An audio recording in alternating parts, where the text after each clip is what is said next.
Welcome to this interaction series for our Breakthrough curriculum. My name is Alison Heaton and I'm your Primary Science Development Officer, and I'm also part of the Inspire Learning team. I'm delighted to be hosting this STEM session for you today.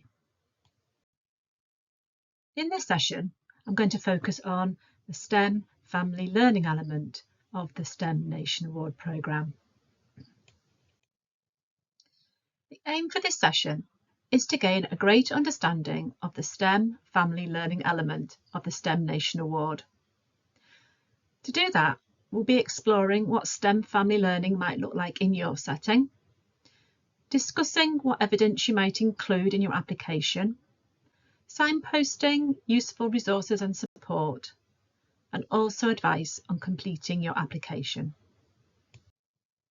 As with all these interaction sessions, there will be some core input interspersed with reflection questions when you can stop the video and take some time with your colleagues to discuss and reflect.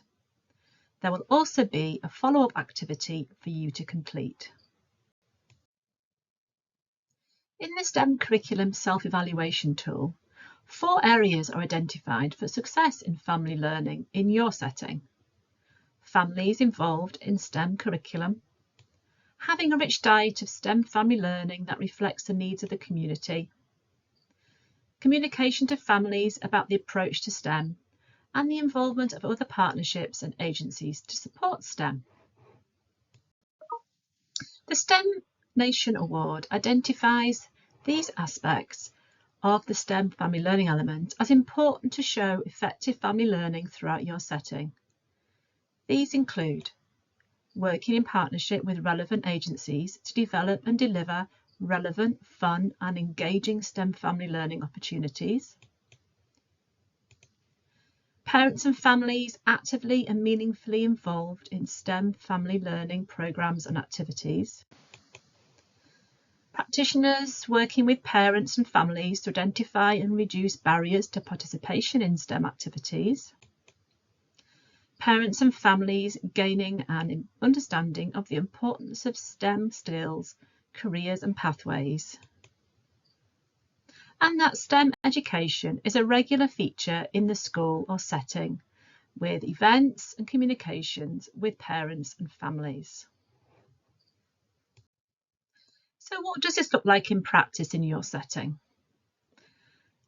Your setting needs to plan relevant, fun and engaging STEM family learning opportunities and work with other agencies to support you with this.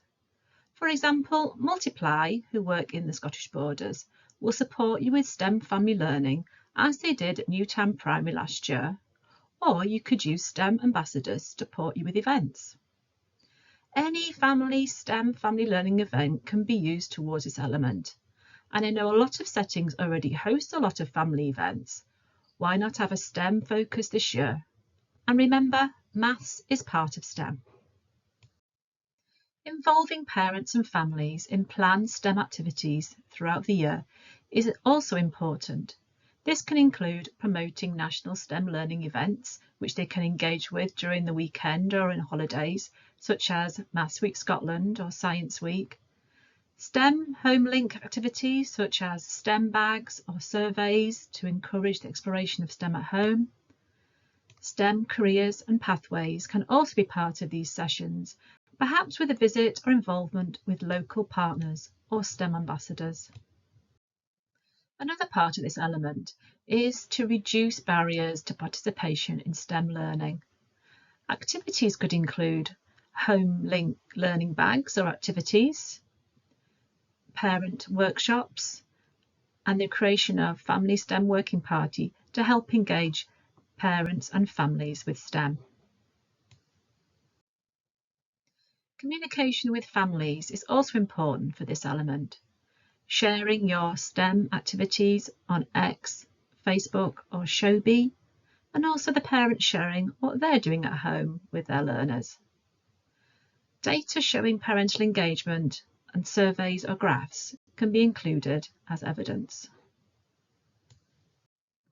Now that we've looked at what's expected for the STEM family learning element of the award, it's time to reflect on what your setting is already doing with regards to STEM family learning. And what do you think you could start doing in your setting? This could be just a small change. Pause this video while you discuss. The next step is to complete your action plan. I suggest that you complete one for each element as you go through the process. These action plans will be submitted at the end of the whole process when you are validated for the award. It makes things easier if you complete them as you go. As part of the action plan, you identify the staff involved and the key stakeholders. Look at the successful outcomes and asks you to consider the challenges you might face and how you might overcome them. There's also a breakdown in tasks looking at who is responsible, accountable, consulted and informed. As you go through the process and start collecting evidence, then it should be gathered onto the evidence template provided by the STEM Nation Award. You are asked to submit up to 5 slides for each element, and guidance is given on the first few slides. The type of evidence you might include for this element are surveys and feedback from your parents and families, a calendar or outline of STEM family learning opportunities, communication with parents and families regarding STEM, such as newsletters, website information, or social media feeds, data showing the number of parents and families engaging with family learning, photographs or links to videos from family events, and supporting statement from the community partner that has benefited from a STEM activity led by the school or setting. Just take some time to reflect on what evidence you have already. For example, photographs, videos, calendars, working with other partners, Facebook and X posts. Work that you've previously undertaken prior to applying for the award can be used as evidence. Pause this video while you discuss. As you go through the process of collecting evidence for other elements of the award, you'll begin to see that elements are interlinked. You may be able to use the same evidence for more than one element. For example, you might have involved partners in a family STEM learning event in your setting, and this can be used as evidence for both STEM family learning and employability and STEM partnership part of the award. When you've completed the element, you submit your slides and they go to the validator, who uses this validator guidance document. Your application doesn't have to have everything, but it needs to have a good coverage of the range of aspects the validator is looking for. It is a good idea to use the validator guidance to help you when collecting your evidence. There is a wealth of support for your setting to achieve the STEM family learning element. Remember, it doesn't have to happen all at once, and you have 3 years to complete all the elements. The STEM Nation Award site is a good place to start, especially the guidance documents and that validator document as well. If you'd like to find out more about STEM ambassadors, then they also have a website.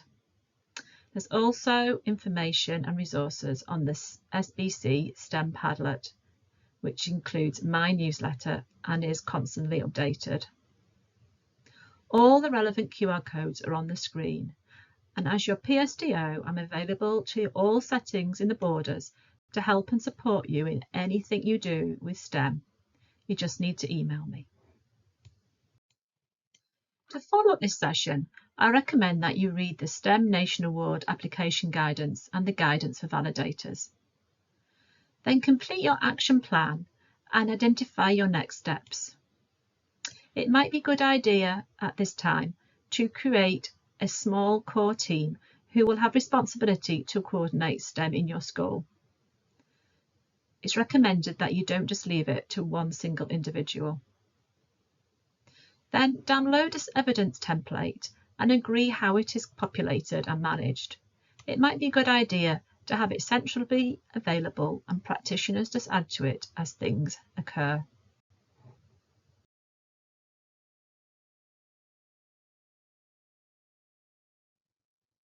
So, to recap on the purpose of this Interaction Professional Learning video, it was to gain greater understanding of the STEM family learning element of the STEM Nation Award. I've done this by exploring what STEM family learning might look like in your setting. I've also looked at the evidence you might include in your application and signposted you to resources and support. I've also given you some guidance on how to complete your application.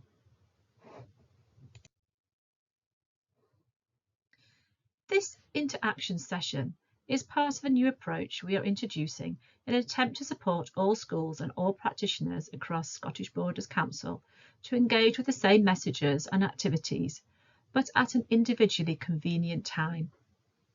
By providing video content with in-person facilitators in each school, whilst not the same as the full live sessions, we can achieve widespread learning. Your feedback on how to maximise this approach is valuable. If you have any questions about today's session, please contact the professional learning team on the email address shown.